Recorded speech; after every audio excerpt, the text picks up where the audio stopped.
वचन में यूं लिखा है, यहोवा की स्तुति करो, यहोवा का धन्यवाद करो, क्योंकि वो भला है और उसकी करुणा सदा की है।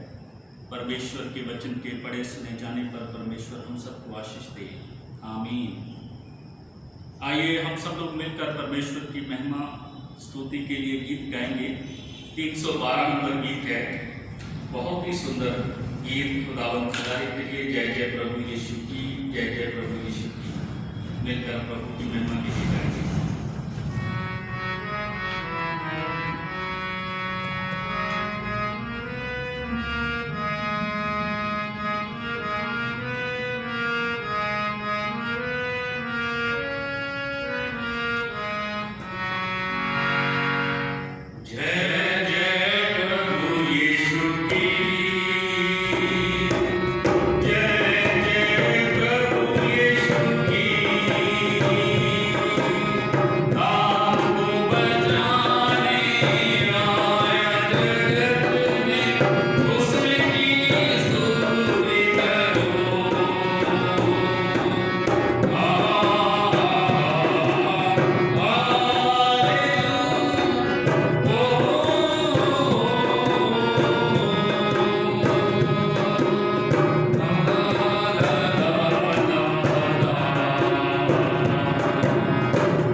सर्वज्ञानी सर्वशक्तिमान अद्वितीय परमेश्वर आकाश और जमीन के खालिक और मालिक अब्राहम ने इसहाक और याकूब के परमेश्वर धन्यवाद धन्यवाद धन्यवाद इस सुंदर समय के लिए जो आप हमें दी थी।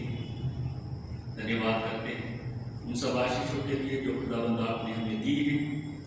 हम आपके निहायती शुक्रगुजार हैं खुदाबंद क्राइस्ट चर्च की तमाम कलीसिया के लिए, हर एक हमारे अजीज भाई बहन दोस्त बुजुर्ग बच्चे के लिए जो अपने घरों में रहते हुए खुदाबंद बड़े विश्वास में होते हुए खुदाबंद आपकी स्तुति आराधना आपकी महिमा करते हैं और आपने उन्हें खुदाबंद संभाला हुआ है। हम आपके शुक्रगुजार हैं खुदाबंद उन सब नियमों के लिए, बरकतों के लिए जो आप हमें देते। आपका वचन सच्चा जिंदा और बराबर है जो हमेशा के लिए है। हम दुआ करते हैं खुदाबंद इस कोविड-19 बीमारी के लिए लगातार जब पूरी दुनिया में प्रार्थनाएं होती है खुदाबंद, बहुत सारे लोग प्रभु जी बेघर हो गए, बहुत सारे लोग घर उजड़ गए। लगातार खुदाबंद तबाही जो है उसकी वजह से खुदाबंद बहुत सारे लोग प्रभावित दिन ब दिन हो रहे हैं। प्रभु जी आपने इस सृष्टि को बनाया, आप हर एक जन को प्यार करते हैं, आप नहीं चाहते कि कोई नाश हो। लगातार खुदाबंद आपने अपने बंदों के द्वारा अपने लोगों पर अपनी कृपा दृष्टि को बनाए रखा।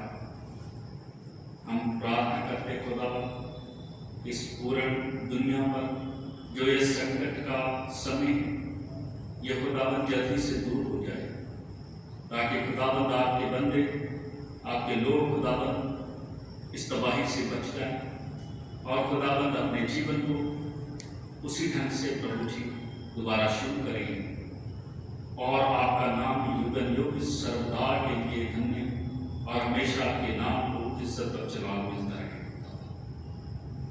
दुआ करते हैं उन सब आपके खादिमों के लिए जो लगातार खुदाबंद दुआएं करते हैं, उन सबको बहुत सारी आशीष और बरकत देना खुदाबंद। दुआ करते हैं हमारे भाई मिस्टर बलविंदर के लिए जो इस समय खुदाबंद हॉस्पिटल में एडमिट हैं। आप दयालु अति करुणामयी हैं खुदाबंद, अपनी दया अपनी कृपा अपने बंदे पर करना ताकि वो बिल्कुल सेहतमंद तंदुरुस्त होकर सलामती से अपने घर को लौटे और आपके नाम को हमेशा महिमा मिलती रहे खुदाबंद। और उन सब बीमार लोगों के लिए भी प्रार्थना करते हैं जो नाना प्रकार की पीड़ा में, सब पर अपनी दया करना, सब पर अपनी करुणा करना खुदाबंद, ताकि हम सबको हमेशा सलामत और तंदुरुस्त पाएं और आपके नाम को धन्यवाद दें। प्रार्थना करते हैं प्रभु जी इस समय के लिए जो भी गीत वचन हम गाते हैं उनसे हमें आत्मिक आनंद मिलता है। जो कलाम पढ़ा जाए सुना जाए वो आपकी ओर से हो और हम सबके लिए बहुत आयत से आशीष लाने वाला हो सके खुदाबंद। दुआ करते हैं सब जवान बच्चों के लिए, छोटे बच्चों के लिए जो ऑनलाइन स्टडी करते हैं, इनके पढ़ाई लिखाई में इनके मददगार, हर एक खतरे खौफात से, परेशानी बीमारी वायरस से बचाना। दुआ करते हैं प्रभु जी हमारी सुनने के लिए, हमारी डायसिस के लिए, तमाम आपके खादिमों के लिए, कलीसिया सब पर आपकी दया करुणा हमेशा बनी रहे। प्रार्थना आपके प्रिय पुत्र हमारे मुक्तिदाता खुदावंद यीशु मसीह के नाम से मांगते हैं, आमीन।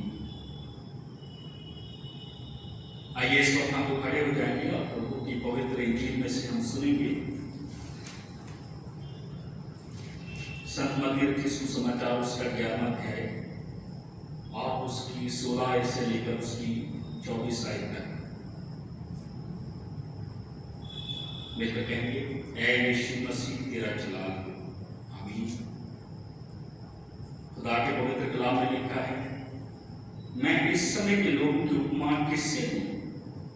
वे उन बालकों के समान हैं जो बाजारों में बैठे हुए एक दूसरे से पुकार कर कहते हैं, हमने तुम्हारे लिए बांसुरी बजाई और तुम ना नाचे, हमने विलाप किया और तुमने शादी नहीं पीटी, क्योंकि होना ना खाता आया और ना पीता है। और वो ये कहते हैं उसमें दुष्ट आत्मा है। मनुष्य का पुत्र खाता पीता आया और वे कहते हैं, देखो पेटू और पियाकड़ मनुष्य में सूद लेने वालों और पापियों का मित्र, पर ज्ञान अपने कामों से सच्चा ठहराया गया है। तब वो उन नगरों को बुलाना देने लगा जिनमें उसने बहुत से सामर्थ्य के काम किए थे, क्योंकि उन्होंने अपना मन नहीं फिराया। आए खुराजिन, आए बैतसैदा, जो सामर्थ के काम तुम में किए गए यदि वे सुर और सैदा में किए जाते तो टाट उड़कर और राख में बैठकर वे कब के मन फिरा लेते। परंतु मैं तुमसे कहता हूँ कि न्याय के दिन तुम्हारी दशा से सुर और सैदा की दशा अधिक सहने योग्य होगी। एक कफरनहूम, क्या तू स्वर्ग तक ऊंचा किया जाएगा? तू तो अधोलोक तक नीचा किया जाएगा। जो समर्थ के काम तुझ में किए गए यदि सदोम में किए जाते तो वो आज तक बना रहता। पर मैं तुमसे कहता हूँ कि न्याय के दिन तेरी दशा से सदोम की दशा अधिक सहने योग्य होगी। ये खुदावंद यीशु मसीह की पवित्र इंजील में से दिया गया हिस्सा है। उसके पढ़े सुने जाने पर खुदावंद हम सबको बरकत दे। आमीन। प्रार्थना करें। दयालु अनुग्रहकारी खुदावंद, जो वचन पढ़ा गया, सुना गया, इसे समझने के लिए हमें मन, बुद्धि और प्रकाश देना, ताकि वे वचन हमारे जीवनों में घर कर जाए और 60 नहीं 100 नहीं 1000 मुनाफा लेके आने वाले हो सके। खुदावंद यीशु मसीह के नाम से मांगते हैं, आमीन। परमेश्वर का धन्यवाद देते हैं सब आशीषों के लिए जो खुदावंद हमें देता है। आज का जो वचन है वो उसका जो विषय है वो ये है कि परमेश्वर के जो दास होते हैं वो कभी भी परमेश्वर उन्हें अपनी आंखों से ओझल नहीं करता, ना ही कभी खुदावंद उन्हें भूलता है। लगातार परमेश्वर अपना बल, अपनी शक्ति उन्हें प्रदान किए रहता है। परमेश्वर के वचनों में हमने शुरू से ही पढ़ा है कि किस प्रकार परमेश्वर ने समय समय पर अपने नबियों को, अपने दासों को भेजा, उसके वचन को, उसकी आज्ञाओं को उसके लोगों तक पहुंचाने के लिए। और इसके साथ ही हमने देखा कि परमेश्वर के लोग, इस्राएल कौम, लगातार जब से वो गुलामी में से निकले परमेश्वर के विरोध में, परमेश्वर के विरुद्ध बलवा करते आते हैं। लेकिन परमेश्वर जो दयावान है, अति करुणामयी है, हमेशा अपनी दया, अपनी करुणा उन पर बनाए रहता है। आज का जो वचन है वो इन चीज़ों, दो बातों के ऊपर हम ध्यान देंगे कि परमेश्वर कितना अनुग्रहकारी है, रहमदिल है, वो हमेशा सबका भला करता है। और दूसरी तरफ परमेश्वर के लोग जो हमेशा परमेश्वर के विरुद्ध, उसके खिलाफ बलवा करते हैं। और उन अविश्वासियों के लिए जिन्होंने परमेश्वर के बल को, परमेश्वर की ताकत को, उसके सामर्थ्य से भरे हुए कामों को देखा, लेकिन इसके बावजूद भी विश्वास नहीं किया।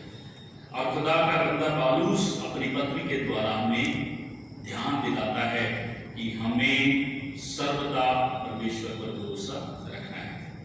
ज़बूर 106 उसकी 7 आयत में अगर हम देखें तो वहां पर परमेश्वर के वचन से शुरुआत करते हैं। लिखा है, मिस्र में हमारे पुरखाओं ने तेरे आश्चर्य पर मन नहीं लगाया, ना तेरी अपार करुणा को स्मरण रखा। उन्होंने समुद्र के किनारे, लाल समुद्र के किनारे बलवा किया। सो यहाँ पर हम देखते हैं कि हमारे पुरखाओं ने, वचन में लिखा हुआ किस प्रकार परमेश्वर के विरुद्ध बलवा किया लाल समुद्र के किनारे। और इसके साथ ही अगर हम देखें ज़बूर 106 उसकी 19 आयत में, तो वहां पर हम देखते हैं उन्होंने होरेब में बछड़ा बनाया और ढली हुई मूर्ति को दंडवत किया। 21 आयत में वे अपने उद्धारकर्ता परमेश्वर को भूल गए, जिसने मिस्र में बड़े बड़े काम किए थे। पुराने अहदनामे में निर्गमन की पुस्तक उसका 32 अध्याय उसकी 1 से लेकर 14 आयत में अगर आप पढ़ेंगे तो वहां पर आप देखेंगे कि किस प्रकार जब मूसा परमेश्वर के पास से वापस आने में उसको देरी हुई तो किस तरह उसके लोगों ने अपने सोने की वस्तुओं को ढालकर उनकी एक बछड़े के रूप में तैयार किया गया और उसको दंडवत करने लग गए। परमेश्वर को वो भूल गए और परमेश्वर की उस करुणा को, उस दया को, उस प्रेम को भी वो भूल जाते हैं। और परमेश्वर जो अति करुणामय है, दयालु है, लेकिन वो क्रोध करने वाला भी परमेश्वर है। किस बातों से क्रोध करता है? जब हम उसकी आज्ञाओं में नहीं बने रहते। जिस तरह इस्राएली लोगों ने जब परमेश्वर का दास मूसा कुछ समय के लिए उनसे दूर रहा तो उनको हैरानी होने लगी, वो घबराने लगे कि अब हमारी अगुवाई कौन करेगा। और तब उन्होंने मूसा के भाई हारून को कहा कि अब हमारे लिए कोई ऐसा देवता तैयार कर जो हमारे आगे आगे चलेगा, जिसके पीछे हम चलने वाले हो सके। और हारून ने उनको कहा कि तुम अपने अपने पत्नी और बच्चों, बेटे और बेटियों के जो सोने की चीजें हैं उनको उतारो। और उसका एक बछड़ा बनाया गया और इजरायली लोगों ने उसे दंडवत किया। हैरानी वाली बात यह है कि जब परमेश्वर को इस बात का पता चला वो अति क्रोधित हो गए और उन्होंने मूसा को कहा कि ये देख तेरे लोग जिसे मैं गुलामी में से निकाल कर लेके आया और तुझे मैंने ये काम सौंपा, देखो ये क्या काम कर रहे हैं। ये मुझे भूलकर एक बछड़े को तैयार करके उसको दंडवत कर रहे हैं। अब मेरा क्रोध इनके ऊपर भड़का है क्योंकि ये लोग ऐसे लोग हैं, हठीले लोग हैं, जिद्दी लोग हैं। ये किसी के नहीं सुनते, किसी के नहीं मानते, ना ही इनको किसी की परवाह है।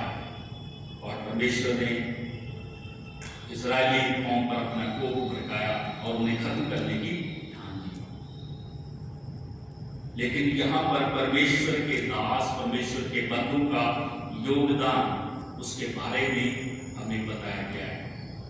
जब परमेश्वर का कोप उसके लोगों पर भड़कता है, परमेश्वर का दास मूसा परमेश्वर के कदमों पर गिरकर उसे क्षमा मांगता है उन लोगों के लिए और कहता है, प्रभु ये तेरे लोग हैं, तू इन्हें गुलामी में से निकाल कर लेके आया है। क्या आप ऐसा चाहते हो कि ये लोग इस बात को सोचे कि परमेश्वर ने हमें गुलामी से निकाला, यहां पर लेकर आया हमें खत्म करने के लिए? आपके लोग हैं प्रभु, आपने इनसे वायदा किया कि मैं आपको दूध और मधु की ऐसी जगहों पर लेकर जाऊंगा जहां पर दूध और मधु की धाराएं बहती। आपने इनसे वायदा किया है कि इनके वंश को बढ़ाया जाए। अपने बंदों से किए हुए वायदे को परमेश्वर कभी नहीं भूलता। और परमेश्वर ने अपने दास मूसा की प्रार्थना को सुनकर वचन में लिखा है कि परमेश्वर अपने लोगों के इस काम से पछताता है। उसने यहोवा ने अपनी प्रजा की हानि करने के बारे में जो ठाना था उससे वो पछताया। निर्गमन 32 अध्याय उसकी 4वीं आयत में। और उसने अपने लोगों को कोई हानि नहीं पहुंचाई। और साथ ही साथ में मेरे अजीजों, परमेश्वर के इकलौते बेटे हमारे खुदावंद यीशु मसीह ने हमें बताया कि किस प्रकार हम परमेश्वर के वचनों को, उसकी आज्ञाओं को मानने के लिए हमेशा तत्पर और तैयार रहें। खुदावंद यीशु मसीह ने हमेशा कहा कि हम हमेशा उसकी आज्ञाओं का पालन करें और हमेशा उसके वचन पर चलें, क्योंकि ऐसा करने से हम खुदावंद की नजदीकी में और परमेश्वर की पवित्र मर्जी को अपने जीवन में पूरा करते हैं। लेकिन बहुत सारे ऐसे लोग भी हुए जिन्होंने परमेश्वर के वचनों पर मनन नहीं किया, जिन्होंने परमेश्वर के सामर्थ्य के काम तो देखे, परमेश्वर के अलग अलग दिखाए हुए चिन्हों को भी देखा, उसके स्वर्ग के राज्य के बारे में प्रचार करते हुए भी सुना, लेकिन सुनकर भी उन्होंने अनसुना किया, देखकर भी उन्होंने अनदेखा किया। ऐसे लोगों के लिए खुदावंद यीशु मसीह ने संत मत्ती रचित सुसमाचार उसका 11वां अध्याय 16 से 24 आयत में वो लिखते हैं। 20वीं आयत से वो प्रभु यीशु मसीह कहते हैं, तब वो उन नगरों को उड़ाना देने लगा जिनमें उसने बहुत से सामर्थ के काम किए थे, क्योंकि उन्होंने अपना मन नहीं फिराया था। खुदावंद यीशु मसीह ने बहुत सारे नगरों में, बहुत सारे गांव में, जगह पर जाकर स्वर्ग के राज्य के बारे में प्रचार किया, बहुत से सामर्थ के काम दिखाए, बहुत से चमत्कार किए। लेकिन खुदावंद यीशु मसीह दुखी होते हैं कि बहुत सारे ऐसे लोग जिन्होंने अपना मन नहीं फिराया था। खुदावंद यीशु मसीह कहते हैं, हाय खुराजिन, हाय बैतसैदा, तुम्हारी और सुर और सैदा, कफरनहूम और सदोम, इसके बारे में खुदावंद यीशु मसीह बात करते हैं कि जो सामर्थ्य के काम तुझ में किए गए, यदि वो सुर और सैदा में किए जाते और वो टाट होकर आग में बैठकर कब के मन फिरा लेते, लेकिन तुम्हारे यहां पर रहने वाले लोगों ने मन नहीं फिराया। और 22वीं आयत में खुदावंद यीशु मसीह कहते हैं, परंतु मैं तुमसे कहता हूं कि न्याय के दिन तुम्हारी दशा से सुर और सैदा की दशा अधिक सहने योग्य होगी। खुदावंद यीशु मसीह ने पहले भी इस बात का जिक्र किया है जो परमेश्वर के वचन में हम पढ़ते हैं। अगर सतमती रचित सुसमाचार उसका 10 अध्याय उसकी 13 आयत में हम देखें तो वहां पर खुदावंद यीशु मसीह ने जब अपने शिष्यों को यह जिम्मेदारी दी कि तुम लोगों के पास जाओ और उनके लिए उनके घर में प्रवेश करते ही उन्हें आशीष दो, जो घर आशीष के लायक होगा उन तक आशीष पहुंच जाएगी, जो ना लायक होगा उनके पास से आशीष तुम्हारे पास वापस लौट आएगी, और उनके घर से तुम अपने पांव की धूल भी झाड़ डालो। और सतमती रचित सुसमाचार उसका 10 अध्याय उसकी 13वीं आयत में खुदावंद ने कहा, मैं तुमसे सच कहता हूं कि न्याय के दिन में उस नगर की दशा से सदोम और अमोरा के देश की दशा अधिक सहने योग्य होगी। सदोम और अमोरा के बारे में मेरे अजीजों परमेश्वर के वचन में अगर उत्पत्ति की पुस्तक उसका 19 अध्याय और उसकी 23 आयत से लेकर 26 आयत में आप देखें तो वहां पर आपको पता चलेगा कि किस प्रकार सदोम नगर का विनाश किया गया था। और परमेश्वर ने, प्रभु यीशु मसीह ने बताया कि वो लोग धन्य हैं जो खुदावंद के कलाम को सुनते हैं और उसे मानते हैं, स्वीकार करते हैं। लेकिन जो नहीं मानते, जिन्होंने नहीं स्वीकार किया, उनके अविश्वास पर हाय भी कहा गया है। और खुदावंद यीशु मसीह लगातार हमें बताते हैं कि न्याय के दिनों में हमें इन सब बातों का जवाब देना पड़ेगा। मेरे अजीजों, परमेश्वर के दास पौलुस ने रोमियों के खत उसका 10 अध्याय उसकी 13 से 21 आयत में बताया कि किस प्रकार हम अपने जीवन में उद्धार को ग्रहण कर सकते हैं। रोमियों का खत उसका 10 अध्याय उसकी 13वीं आयत में लिखा, क्योंकि जो कोई प्रभु का नाम लेगा उसी का उद्धार होगा। प्रभु का नाम हम कैसे लेते हैं, किस प्रकार स्वीकार करते हैं और कैसे करें, इसका भी जवाब परमेश्वर के वचन में रोमियों की पत्री उसका 10 अध्याय उसकी 17वीं आयत में लिखा गया कि विश्वास सुनने से और सुनना मसीह के वचन से होता है। आज खुदा के बंदे खुदा के कलाम को लोगों तक पहुंचाते हैं, जगह पर जगह दुआएं की जाती है, ऑनलाइन परमेश्वर के वचन को बांटा जाता है। परमेश्वर का पवित्र वचन आज हमारे पास मौजूद है और हम कितना खुदा के कलाम पर विश्वास करते हैं ये हमारे ऊपर डिपेंड है। लेकिन खुदा के कलाम में एक बात लिखी है कि हमें सर्वदा खुदावंद की आज्ञाओं को अपने जीवन में बनाए रखना है, क्योंकि जो कोई प्रभु का नाम लेगा सच्चाई से और संपूर्ण मन से उसी का उद्धार होगा। और लिखा है परमेश्वर के वचन में, प्रभु के दास पौलुस फरमाते हैं, रोमियों का खत उसका 10 अध्याय उसकी 21 आयत में यशायाह नबी इस्राएल के विषय में ये कहते हैं कि मैं सारा दिन अपने हाथ एक आज्ञा ना मानने वाली और विवाद करने वाली प्रजा की ओर बसाए रहूं। हम अपने जीवन में देखें कि क्या हमें विवाद या आज्ञा ना मानना भाता है। हमारे खुदावंद ने हमें बताया कि हम सर्वदा अपने मन की सिधाई से, सच्चाई से, संपूर्ण मन से अपने खुदावंद को स्वीकार करें, कभी भी वाद विवाद में न फंसे।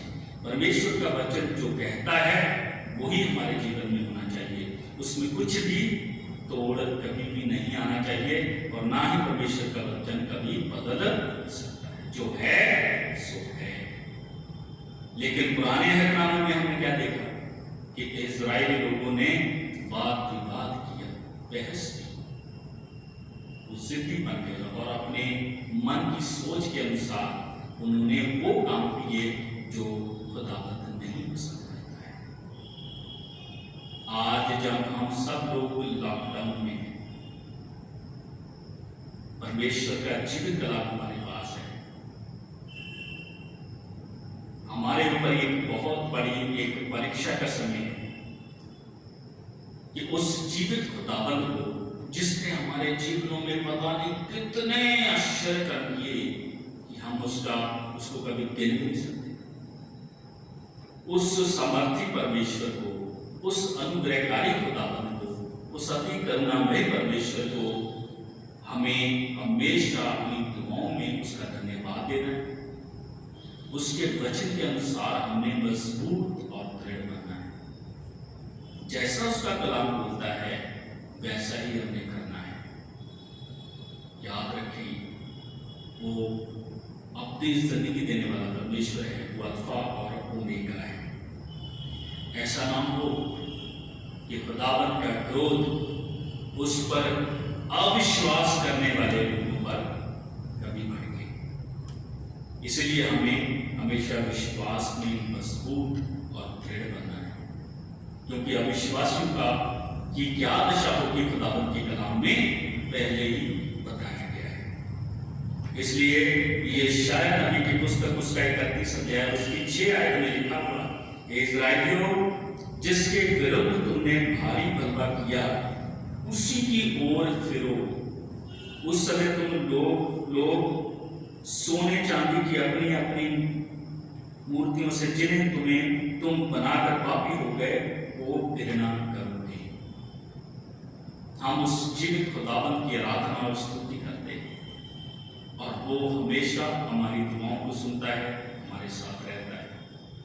जब आप उसके पवित्र कलाम को अपने हाथ में लोगे तो आप महसूस करोगे कि उसकी समर्थ आपके जीवन में कार्य करती है, जो आज तक हमें संभाले हुए। और खुदा के बंदे पौलुस ने भी इसी बात का जिक्र किया कि हमें उसी में दृढ़ और मजबूत बनना है। खुदा का कलाम है, खुदा के कलाम को हमने हमेशा अपने जीवन में स्वीकार करना है।